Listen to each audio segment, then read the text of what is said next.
Boom! We're back, and your fourth favorite black belt has returned to doing Yeski. And this role is full of submissions, so make sure you don't miss anything. My opponent is a brown belt at the new gym, and he's quickly becoming one of my favorite partners to roll with.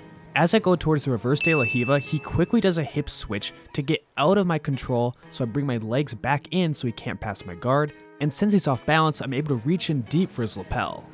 I would love to be able to sweep him over with the butterfly hook since I have such a good position, but he's balancing his weight really well, so it's hard to pull him over, so instead I have to first push into him with my deep lapel grip, then try and scoot him over. But I guess I have to practice butterfly sweeps more than once every decade because I couldn't get him all the way over, and instead I had to go to a more familiar spot, the front head.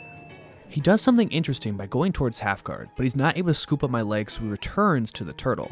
I don't agree with this play at all because he's still stuck in the front head with my left arm reaching around his neck.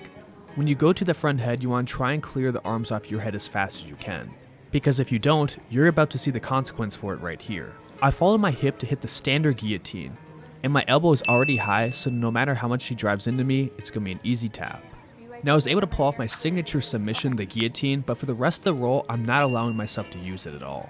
In addition to trying to get a lot better at ankle locks, I'm also trying to improve my reverse de la Riva. But every time I go here, he decides he's going to do a hip switch at the same time.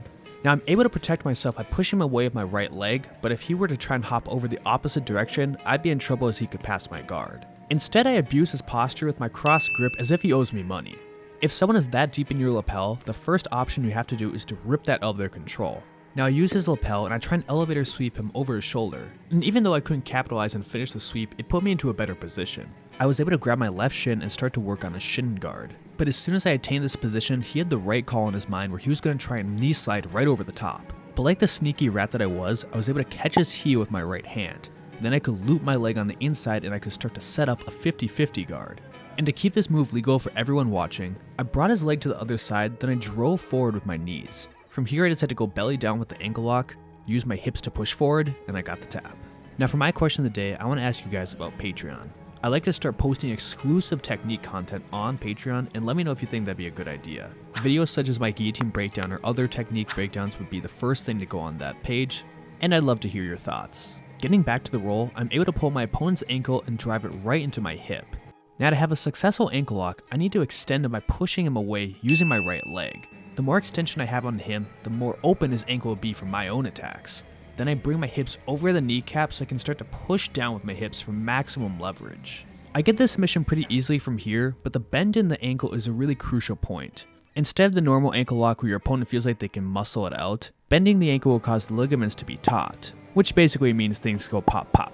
Now things seem to be going well for me as I've already accomplished 2 ankle guillotines, but that's not going to stop me from tricking out my opponent by going for a quick wrestling up technique. I scoop up the ankle as if I'm going for a single leg, but this allows me to drop into single leg X. That is a picture perfect entry to get into leg entanglements, especially if you're starting on bottom because your knee is injured. Now my fellow brown belt has the right call by trying to pressure into me, but we can see him digging in with my left foot. I want to try and push against his chest so I can create enough extension just like before, and I can also threaten taking the back. He has too much weight for me to take his back, so I roll the opposite direction and I get into the same spot as before, driving forward with the hips, turn the ankle out, and get a nice submission. The ankle lock has long been the joke of the leg entanglement submissions, but you're seeing me hit this on a brown belt on repeat. Hitting this submission with the proper setup will get you so many taps in such a short amount of time, and if you want to see how I keep hitting them, just make sure to keep watching. Having a proper start to all your rolls is really crucial. I always try and lead with my left hand, knowing that it's my main guillotine hand. I want to try and grab lapels and set up my own dominant control as he's coming in. He goes for the same knee slide, but I dig across to the opposite side collar, and just as we saw earlier in the roll, I'm going to be able to use this to manipulate his posture, try and move around, and even set up a cross collar choke.